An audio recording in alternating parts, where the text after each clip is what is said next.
The suitcase was already packed when she came downstairs. That was the part that would stay with her longest, not the words that were spoken that morning, not the expressions worn by the people who claimed to love her husband and by extension had claimed to tolerate her. It was a suitcase. The way it had been placed at the foot of the grand staircase with such deliberate precision. Handles up, zipper sealed, a pale blue ribbon tied around the top handle, as though it were a gift, as though sending a woman out of her own home were some kind of ceremony worth decorating. Naomi Harrington, née Osei Ashford, stood at the bottom of those stairs on a Tuesday morning in late November and looked at that suitcase for what felt like a very long time. The Harrington estate sat in the Surrey countryside, 40 minutes south of London, inside a neighborhood where the lawns were always trimmed on the same day and the neighbors communicated only through their estate agents. It was a handsome house, wide-windowed, pale stone, the kind of house that said something about the people inside, or rather, what they wanted the world to believe about them. Naomi had walked through its front door 3 years ago as a new bride, carrying hope and a modest heart, and she had spent every day since learning, slowly and painfully, that the house did not want her there. Margaret Harrington stood in the hallway that morning, dressed already, fully dressed, as though the occasion called for structure. A deep burgundy blazer over a cream silk blouse, her silver hair set immaculately. She held a cup of tea in both hands and regarded Naomi with the cool, assessing look of a woman who had already made every decision worth making and was simply waiting for the paperwork to catch up. "The car will be here at 10, Margaret said, not as a question, not as an explanation, as a statement of fact, the way one might announce rain. Naomi did not look at her mother-in-law immediately.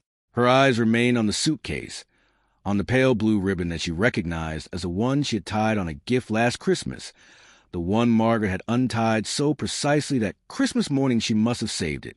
The detail was small. It was the kind of detail that only mattered if you understood what it communicated. That this had been planned, that this moment was not an explosion of feeling, but an architecture of intention. Margaret Harrington had planned this ejection the way she planned everything. Quietly, completely, and without mercy. Naomi lifted her eyes. "Where's Elliot?" she asked. Her voice was calm, softer than the room deserved. Margaret took a slow sip of her tea. "Elliot is not available this morning." Behind Margaret, at the end of the hallway, Victoria, Elliot's younger sister, appeared in the kitchen doorway. She was wearing an expression Naomi could only describe as barely contained satisfaction. The kind of satisfaction that has been waiting so long to surface that it no longer bothers with pretense. Victoria leaned her shoulder against the doorframe and said nothing. She simply watched. Gerald Harrington, Naomi's father-in-law, stood near the sitting room entrance in his pressed trousers and reading glasses, holding a newspaper that was not being read. He did not look at Naomi at all. He looked at the floor, which was its own kind of answer. It was quiet in the house. The kind of quiet that holds its breath. Naomi stood in that hallway in her soft gray cardigan and dark trousers, no makeup, her locks pulled back loosely at the base of her neck. She was 34 years old. She was not crying. She would not cry. Not here, not in front of this family. And even later, when she was alone in her friend Claudette's flat in Islington with a cup of tea going cold in her hands, she would think back on this moment and wonder at her own stillness. Where had it come from? That stillness. She did not know then. She would understand later. She looked at her mother-in-law for a long, measured moment. Then she picked up the suitcase. She did not slam the door when she left. She closed it gently, with a soft and final click that sounded, in the stillness of that Surrey morning, like the beginning of something. She just didn't know what yet, but she would. To understand what happened next, you must first understand who Naomi was, and who she had been made to believe she was. Naomi Osei Ashford was born in Accra, Ghana, on a warm April evening to a woman named Abina Ashford Osei and a man named Emmanuel Osei, a quiet, principled architect who spent his life drawing homes for other people while living simply himself. Her mother, Abina, was the only child of Sir Edmund Ashford, a name that, in certain rooms in certain cities across the world, carried a weight that could silence a table. But Naomi's mother had walked away from all of that before Naomi was old enough to understand what was being left behind. Abina had not run from poverty. She had run from expectation. from a weight of an empire she did not ask for, and a father who measured love in boardrooms and legacy. She chose a small life. She chose Emmanuel in Ghana, and real work and real meals and real noise. She chose it deliberately, and she raised her daughter in the warmth of that choice. Naomi grew up knowing her grandfather existed, knowing he was wealthy, knowing he owned hotels somewhere in the world, but she was kept at a careful, loving distance from all of it. Edmund Ashford wrote letters sometimes. Abina replied, sometimes. There were birthday gifts now and then, refined, expensive things in plain packages. Naomi had learned not to ask too many questions about the man who sent them.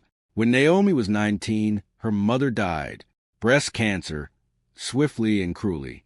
Emmanuel Osei followed 2 years later, a heart that had given too much and been left with too little. Naomi found herself alone in the world at 21, with a fine arts degree she'd started and a grief that settled into her bones and stayed. She came to London for her graduate studies, textile design at the Royal College of Art.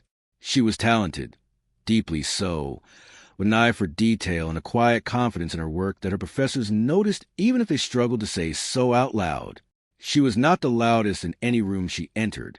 She never had been.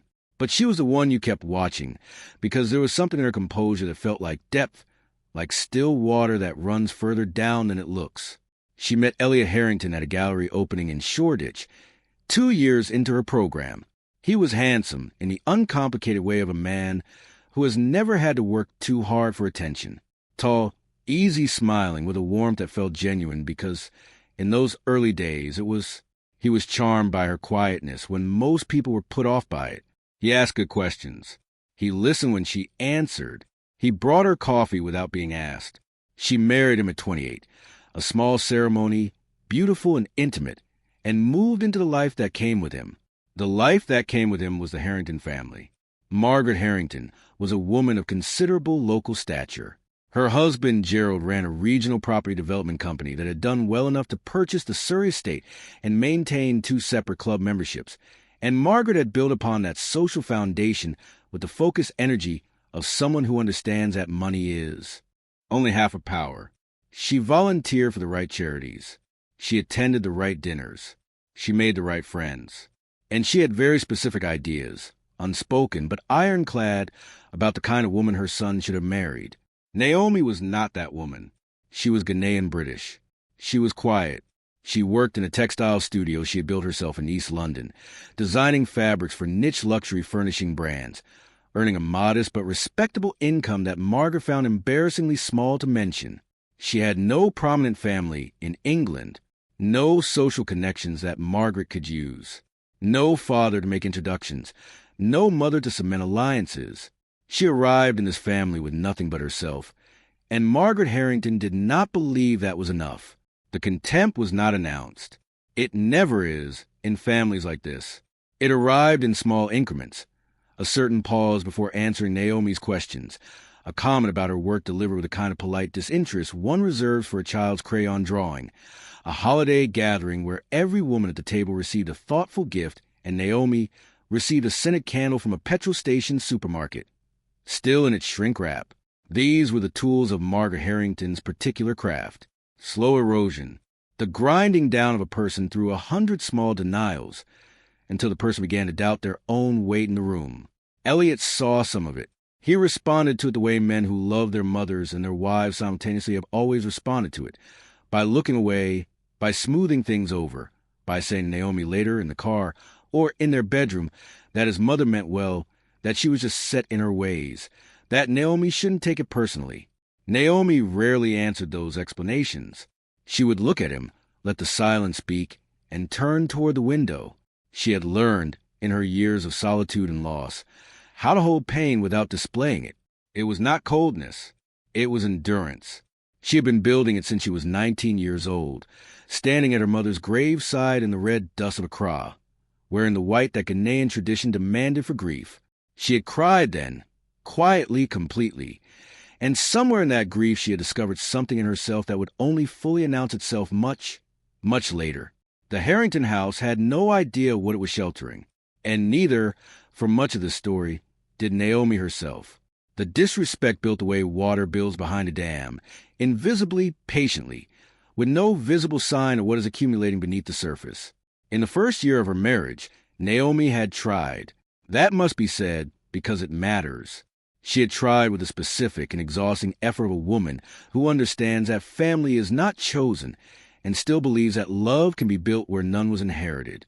She arrived at the Harrington estate on Sunday lunches carrying flowers she had arranged herself, bringing small, considered gifts, a book she thought Gerald might enjoy, a particular tea she had found that Margaret had once mentioned she liked.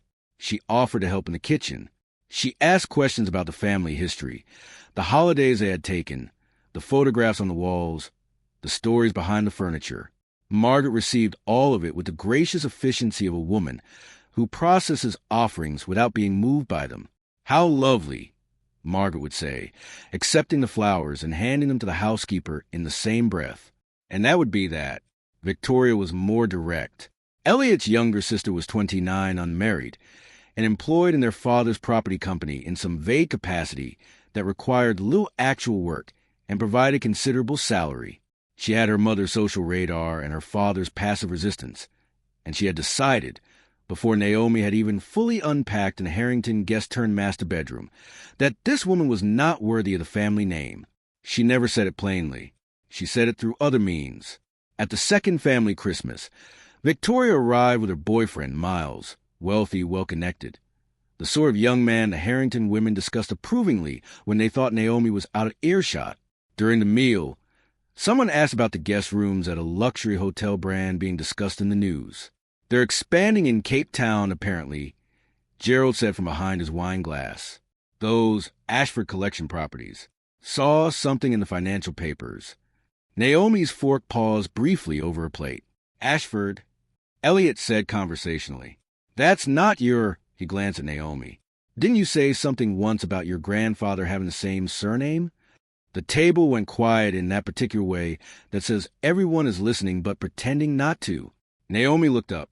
She chose her words carefully. "My grandfather's name is Edmund Ashford," she said. "He founded a hotel company, yes." There was a beat, and then Margaret smiled, the kind of smile that does not reach the eyes, and said, "How funny. I'm sure there are many Ashfords in the hospitality business." She turned to Miles. "Now, Miles, I understand your father recently acquired property in Tuscany." The conversation pivoted.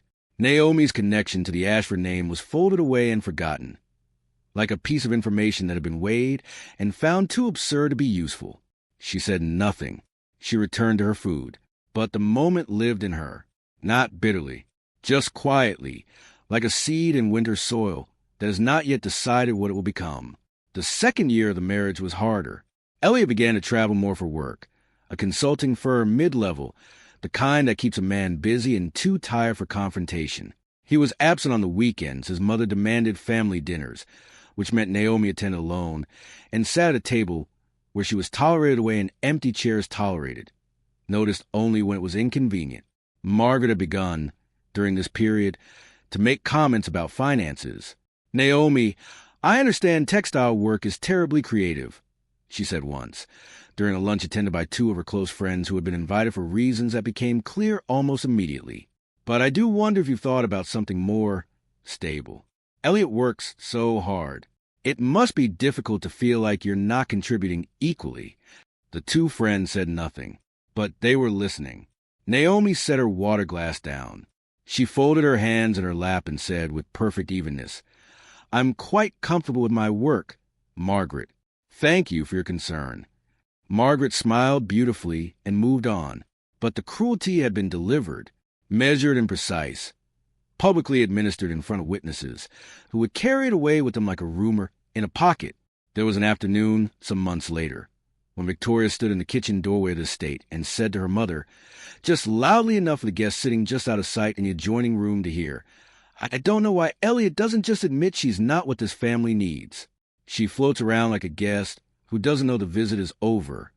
Naomi, sitting in the adjoining room with a book open on her knee, heard every word. She turned a page. She did not move. She did not respond. She simply noted it. Her friend Claudette, a warm, fierce Trinidadian woman who had been Naomi's closest companion, since their days at the Royal College together. Once asked her over dinner how she endured it. Naomi looked at her, surprised by the question, as though endurance was the most natural thing in the world. What would the alternative be? Naomi said, "Leaving," Claudette said, without hesitation. Naomi was quiet for a long moment. She turned her wine glass slowly between her fingers. "I'm still deciding," she said finally. Claudette studied her. "You're not deciding about leaving," she said slowly. "You're waiting for something." Naomi looked up at her with those dark, even eyes, and smiled very slightly, and said nothing. That something arrived in the form of a letter, delivered on a Thursday in late October, 9 months before the suitcase would be placed at the foot of the staircase. The letter came from a law firm in London, Mensa, Darko and Associates, and it bore a single handwritten line at the bottom of the typed text, in ink so old it had gone to rust. She always had her mother's eyes. Yea, Sir Edmund Ashford had died, and Naomi was his only heir. The letter from Mensa, Darko and Associates sat in her desk drawer for 3 days before Naomi did anything about it, not from indecision. She had read it thoroughly, but because something in her required those 3 days of silence before she could fully understand what was being handed to her. She said nothing to Elliot. She said nothing to anyone in the Harrington household. She moved through those 3 days like a woman in the aftermath of a very quiet earthquake, outwardly still, inwardly rearranged. The breaking point arrived before she had finished processing the letter. It arrived on a Saturday evening, at a dinner that Margaret Harrington had orchestrated with her customary precision. 12 people, the good china, candles that cost more than most people's grocery budgets. The table was set in the formal dining room, and Naomi sat in her usual place. Never at the end, never beside Elliot when his mother could redirect the seating chart, but near the middle, flanked by people who had known the Harrington family for decades and knew Naomi not at all. The woman seated across from Naomi that evening was named Priscilla. She was 30 years old, blonde, laughed at everything Margaret said, wore a dress that had clearly been chosen with the specific knowledge that there would be attractive men at this table. She worked, Naomi gathered, in some sector of Gerald's property company, the very same company where Victoria worked, which explained their familiarity. She laughed and touched Elliot's arm when she made a joke, and Elliot, to his discredit, did not remove his arm. Naomi watched. She said very little. She ate her food. It was not until the dessert course that Margaret cleared her throat with the particular delicacy of a woman who has rehearsed her moment. "I hope everyone is enjoying themselves," Margaret began, and the table quieted in the way that tables quiet when a host's voice shifts from social to ceremonial. "I wanted to take this opportunity, since we are all gathered, to share something that Gerald and I have been discussing as a family." Elliot, Naomi noticed, had gone very still. "We feel that it is time," Margaret continued, her eyes moving across the table in a careful, sweeping art that managed to land everywhere except on Naomi, "for Elliot to seriously consider the direction of his personal life. We are not getting younger. Gerald and I want grandchildren. We want to see this family grow in ways that serve the future we've worked so hard to build." There was a murmuring of approval, 3 of the older guests nodding with the comfortable certainty of people watching something they already know the ending to. "Priscilla's family," Margaret said, and now she smiled, and now she did look at Naomi, just for a single second, and only make sure Naomi was hearing clearly, "have been dear friends of ours for many years, and we feel that she represents everything that this family needs going forward." The table was very quiet. Priscilla, to her credit, looked slightly less comfortable than Margaret. Naomi set down her dessert spoon, gently, on the white tablecloth. She did not pick it up again. "We understand," Margaret continued, her voice carrying the warm efficiency of someone distributing meeting minutes, "that Elliot and Naomi's arrangement has not been what we had all hoped. And we think, as a family, that it is time to make more appropriate arrangements." Arrangements. The word landed like something dropped from a great height. Elliot, across the table, did not speak. He looked at the table. He looked at his hands. He looked, in the way that men who have failed someone irreversibly look, everywhere except the person he had failed. Naomi felt something move through her. It was not anger. It was something older and quieter than anger. It was a feeling of a door closing, Not slamming, not broken, but closing with soft and unmistakable finality on a room. She had spent 3 years learning to love despite its coldness. She sat very straight. She looked at Margaret directly, without flinching, without heat, and said, "Thank you for being so clear, Margaret." Her voice was level, unshaken, almost soft. The table seemed confused by the absence of tears. Margaret seemed fractionally uncertain. She had expected something more. Perhaps a chin that trembled, perhaps a question that could be answered dismissively, perhaps visible hurt that she could later describe to her friends as understandable, really, given everything. She got nothing she expected. Naomi placed her napkin on the table. She pushed her chair back. She rose, unhurried. "I'll see myself out," she said. And she did. She drove home that night through a darkness that felt like company. She parked in the driveway of the house she shared with Elliot, the house that adjoined the Harrington estate, connected by a shared garden gate that she had privately always hated. And she sat in the car for a long time, not crying, not trembling, deciding. She reached into her bag and took out the letter from Mensa, Darko, and Associates. She read the last line one more time, in the low interior light of the car. She always had her mother's eyes. Yea. She folded the letter. She put it back. She went inside the house. She was finished being a guest who didn't know the visit was over. There is a particular kind of silence that dangerous things make before they arrive. It is the silence of a held breath, the silence of a tide that is pulled all the way back from shore. In the natural world, animals know to pay attention to that silence. In the social world, people mistake it for resignation. In the weeks that followed the dinner, Naomi moved to the Harrington household like a woman who had already left. Even as she remained physically present, she was courteous. She was composed.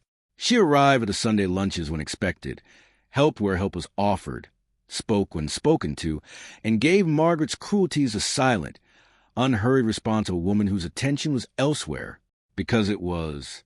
3 days after the dinner, Naomi called Mensa, Darko, and Associates. She met with Mr. Kwame Darko in a quiet meeting room on the 14th floor of a Canary Wharf office building. And she sat across from him in a leather chair and listened while he explained what she had inherited. He was a precise, elegant man in his 60s, Ghanaian-born, London-educated, with a careful delivery of someone who has spent a career delivering large information to people who are not prepared for it. He had laid documents on the table in a neat row: valuations, holdings, portfolio summaries, board composition reports. He had offered her water, which she accepted. He waited until she had settled before he began. The Ashford and Osei collection, he said, currently operates 216 properties across 47 countries. These include flagship hotels, private resort islands, and exclusive residential estates. Your grandfather, Sir Edmund, built the first property in London in 1971. It was called simply the Ashford. You may have seen it. Naomi had seen it. She had walked past it once, years ago, on Piccadilly, a stone building with pale gold letters above its entrance, doormen in dark coats. She had not gone inside. The collection's most recent valuation, Mr. Darko continued, places a total enterprise value at $61.4 billion US. He paused. He looked at her. You are the sole beneficiary of your grandfather's estate. That includes 100% of the controlling shares. The room was very quiet. Naomi looked at the documents on the table. She did not touch them yet. My grandfather never reached out, she said. Her voice was careful.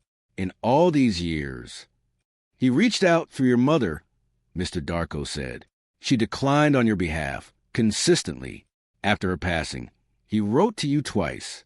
The correspondence, he shifted a folder, was intercepted, we believe, though we cannot say by whom. He died believing you knew about the inheritance, but had chosen, as your mother had, to keep your distance.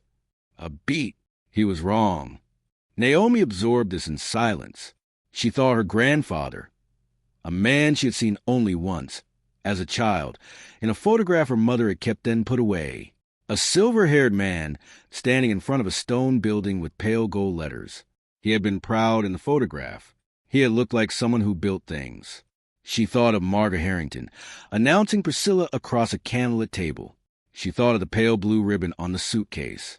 When would the transition of control be formalized? She asked. Mr. Darko looked at her for a moment. As soon as you authorize it. She picked up the pen.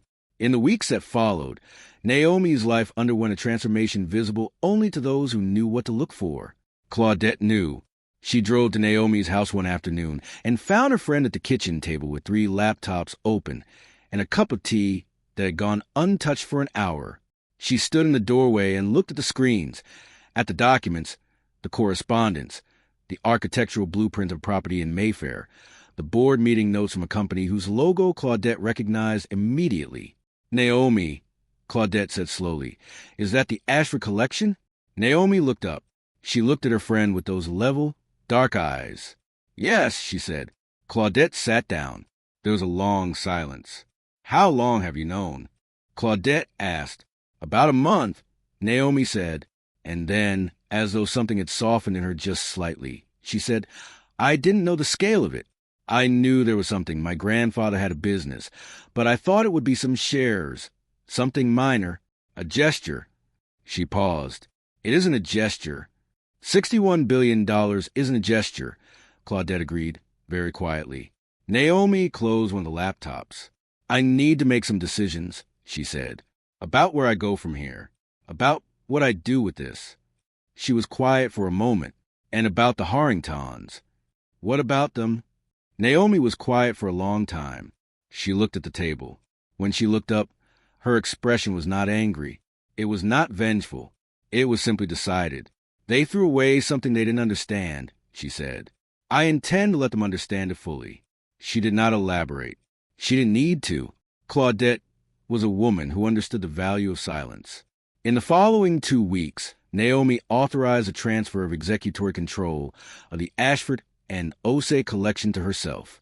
She met with the company's board of directors in a glass-walled conference room in a building she now owned. She sat at the head of the table. 22 men and women who had, for the past several months, been managing the empire in trust, and she was neither apologetic nor performative. She was simply present and precise, and the board, which had been briefed by Mr. Darko on who she was and what she had inherited, treated her accordingly.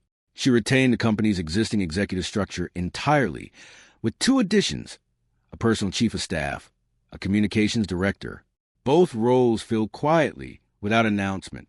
She identified, within the collection's portfolio, 1 property of particular relevance, the Ashford Grand Mayfair, the flagship London hotel, a building of famous elegance and extraordinary history, was scheduled to host its annual Benefactors Gala in 6 weeks. It was the most prestigious event in the London social calendar for those who moved in certain circles. It raised funds for arts and cultural preservation. It had been attended, for the past 4 consecutive years, by the Harrington family, whose modest donation to the Arts Fund had nonetheless secured them a table near the front, facilitated by a business associate of Gerald's who held a board seat on the gala's organizing committee. That board seat, Naomi noted, when she reviewed the collection's affiliated organizations, was funded by a patronage endowment established by her grandfather. She reviewed the gala's invitation list. She made a single small correction. Then she closed the file, finished her tea, and drove back to the Harrington estate to pack her bags.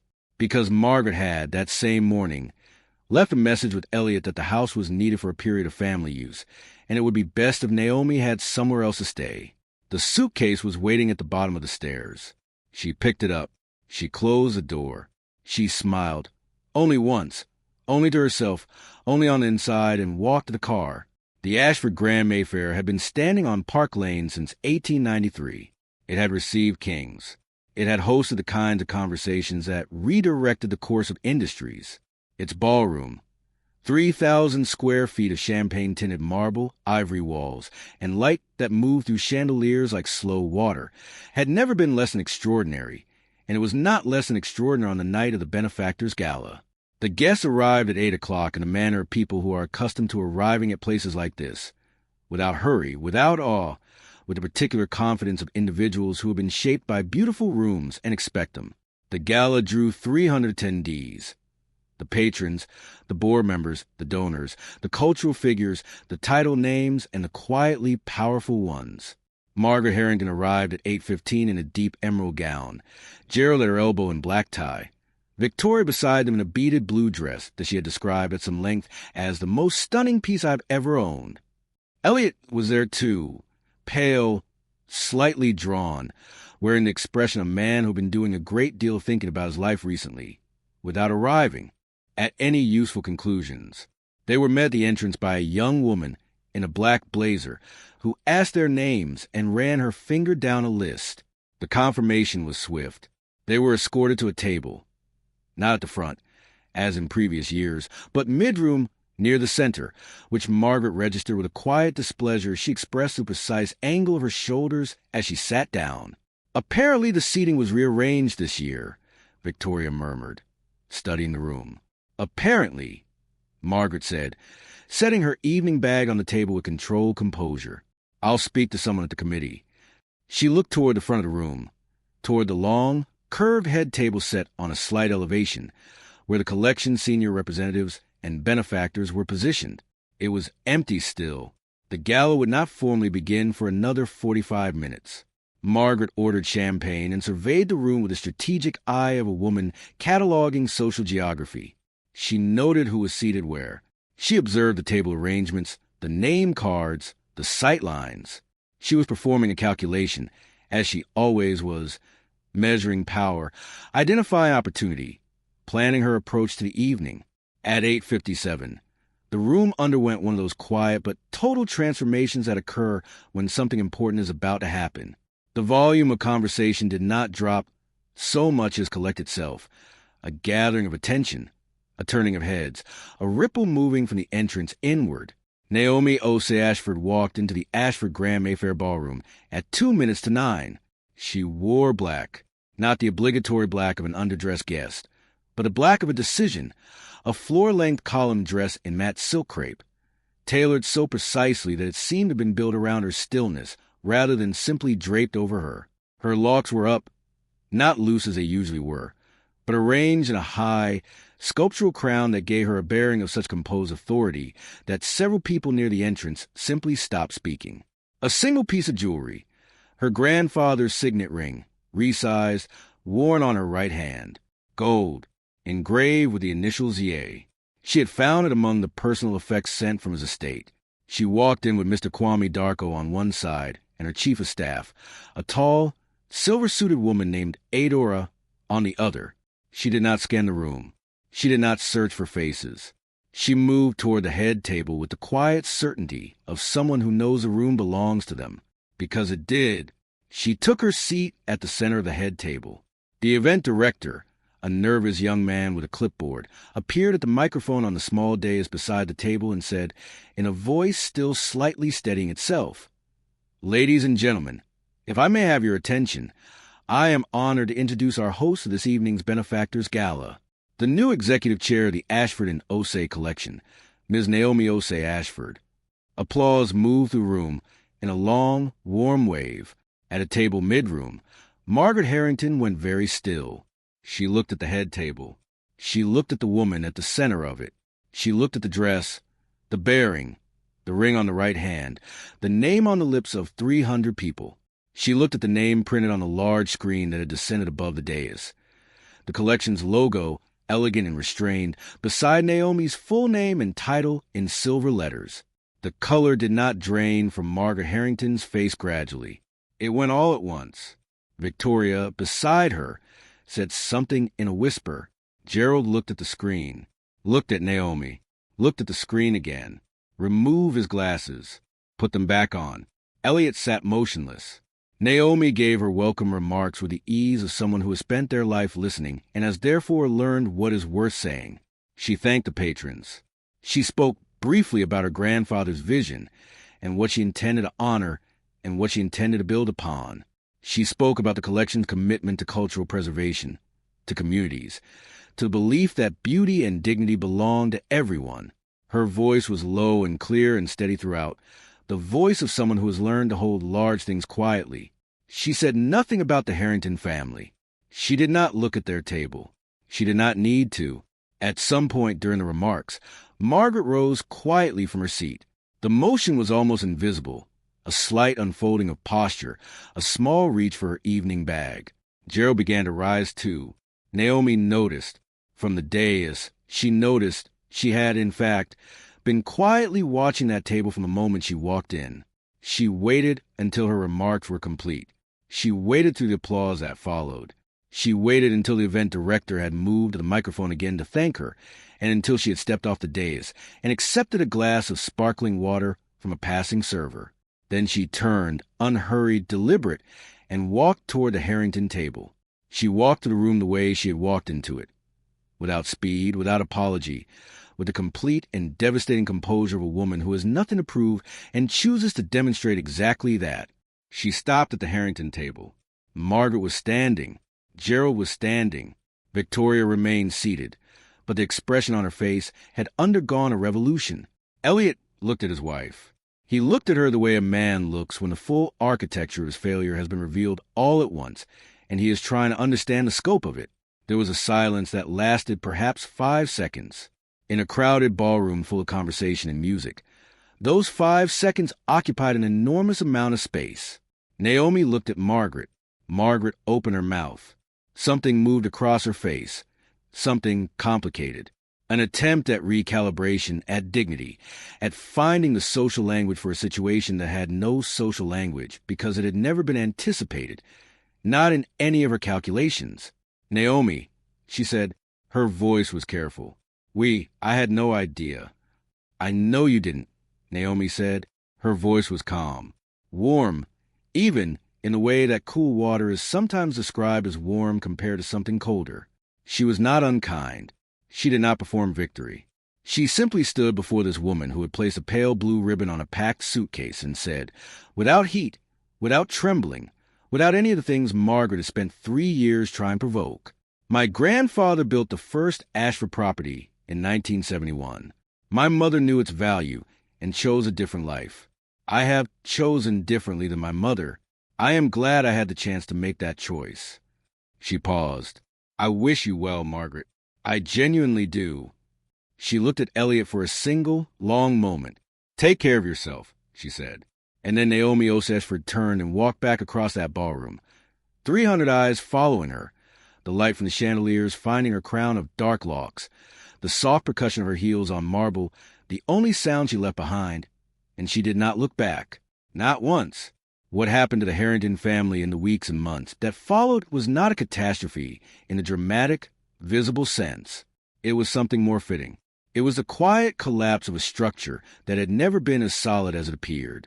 A house of social currency, dependent on connections and appearances, both of which began to shift the moment the world understood who Naomi Osei-Ashford was. Gerald Harrington's business had held, for several years, a preferred position within a commercial property development partnership that included one of the Ashford Collection's London subsidiaries as a silent investor. That arrangement, which Gerald had always described his associates as a reflection of his own business acumen, was reviewed in the weeks following the gala as part of a standard portfolio audit conducted by the collection's newly activated executive office. It was not revoked. It was simply not renewed when its contract term expired 2 months later. The resulting gap in Gerald's revenue projections was, according to his accountant, significant. He would spend the better part of the following year restructuring. Victoria's position at her father's company, which had always been shaped by the stability of that same revenue structure, became considerably less certain. She resigned before being asked to discuss a restructuring of her role. She did not announce this publicly, but in the particular social ecosystem she inhabited, silence on the subject of one's own career was its own announcement. Priscilla, the woman Margaret had presented at the dinner table with such careful ceremony, ceased to appear at Harrington family gatherings almost immediately. Whether she withdrew herself or was released by the family's changed circumstances, no one said publicly. She simply was no longer present. Elliot did not contest the divorce. It was handled quietly, through solicitors, without the prolonged combat that their mutual acquaintances had privately predicted. Naomi's legal team produced a prenuptial addendum that Elliot had signed 2 years into their marriage, a document quietly recommended by Mr. Darko's office, which had been presented to Elliot at a moment he had not thought to examine too carefully. It protected everything he received from the settlement, precisely what he had brought to the marriage, which was, when all accounts were reviewed, not a great deal. He moved back to his parents' house. Margaret Harrington continued to attend her charity committees for some time after the gala. She arrived with her usual composure and her usual precision, but the room had changed its geometry. The women who had leaned toward her voice at every table now leaned slightly less. The invitations to certain dinners became slightly less frequent. The social capital she had spent a lifetime accumulating had been denominated in a currency that was no longer fully operational because the world she had occupied, the world where a woman's value was measured by her husband's family name and her own social network, had been quietly, permanently interrupted. She knew it. She was too intelligent not to know it. And yet there was no moment of confrontation, no public scene, no stage reversal where the tables were literally turned and Naomi was present to observe the spectacle of her former mother-in-law's diminishment. Because Naomi had not engineered the Harringtons' social decline. She had simply become herself, fully, and the Harringtons had not been significant enough to require any specific action. They had lost their footing because the ground had shifted. And the ground had shifted because Naomi O'Sashford existed in it now, in her full dimension, and that was enough. At the gala, after Naomi returned to the head table, and the evening continued in the graceful, organized fashion of these things, the table near her filled with people who wanted to speak with her, patrons, board members, journalists in the arts sections of significant publications. A woman in her 70s with a white updo and the direct eye contact of someone who has been important for a very long time sat beside her and said, "Your grandfather spoke about you, you know, in the last years. Often." Naomi looked at her. "He said you had his mother's hands," the woman continued, "and your mother's spirit, and whatever it was that he himself had, the thing he could never name, that made things possible." She paused. "I believe he meant that you had his ambition, but the kind that comes from love rather than ego." She raised her glass. He would have been very proud. Naomi did not respond immediately. She looked at the glass in her hand for a moment.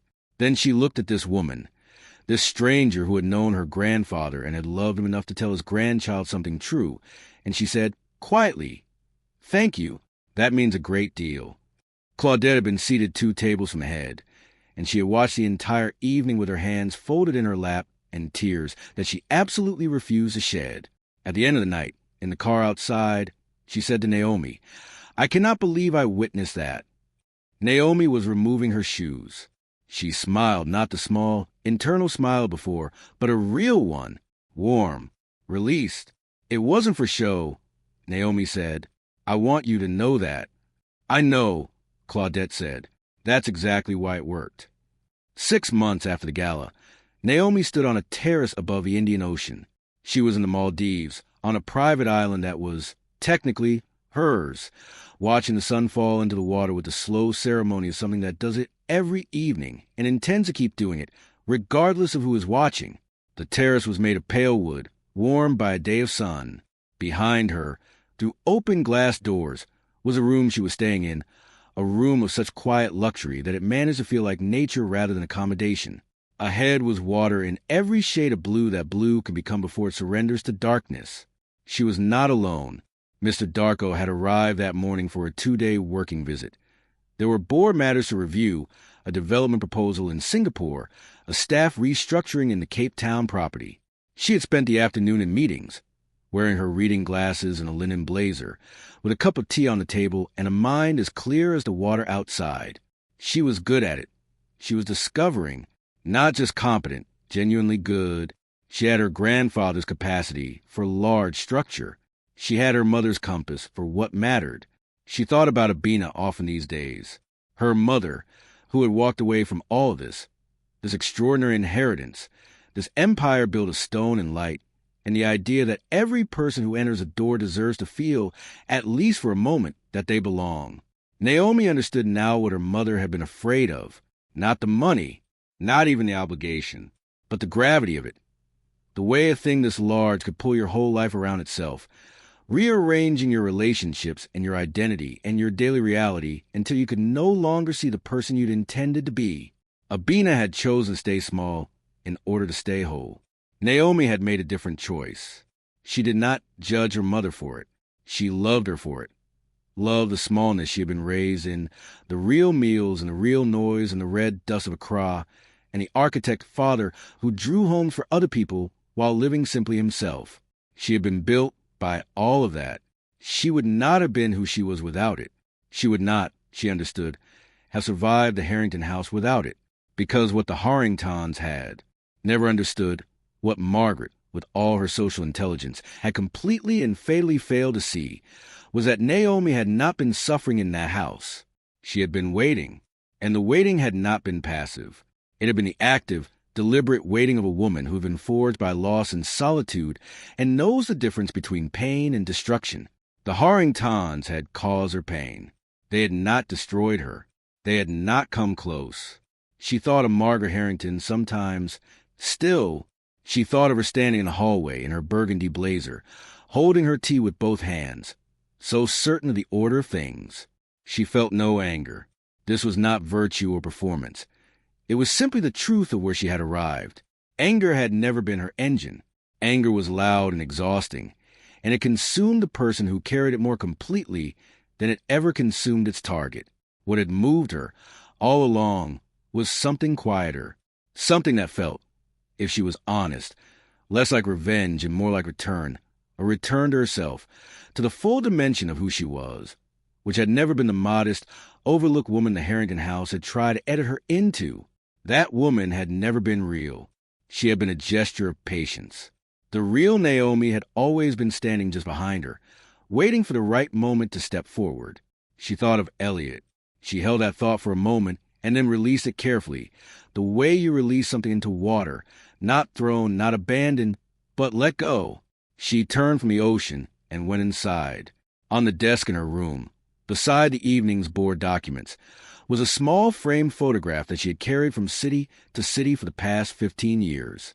Her mother and father, standing in front of a half-built house in Accra, laughing at something off to the left of the frame. Her mother's head was thrown back, and her eyes were closed, and she was wearing a yellow dress. Her father had sawdust on his sleeve and love in his posture. Behind them, the sky was a particular blue-white of a West African afternoon, a color that exists nowhere else on earth. She looked at the photograph for a long moment.